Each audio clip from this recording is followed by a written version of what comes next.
1.600.000 sono le dosi di vaccino anti-influenzale acquistate dalla Regione Veneto e in parte già distribuite ai medici di medicina generale, ai pediatri di libera scelta, alle case di riposo e a tutti gli ambulatori vaccinali delle aziende ULSS.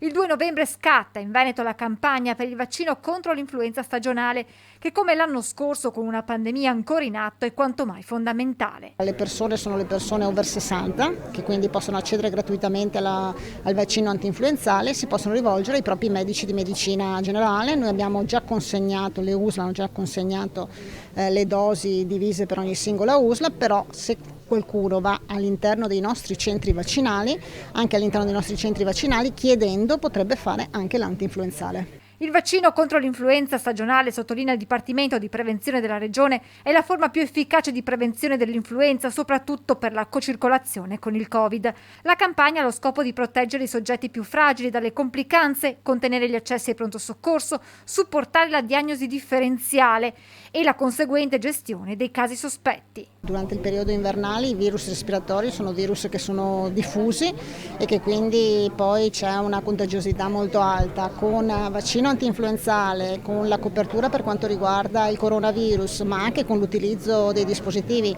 abbiamo visto l'anno scorso quanto la mascherina ci ha protetto anche dai mali di stagione.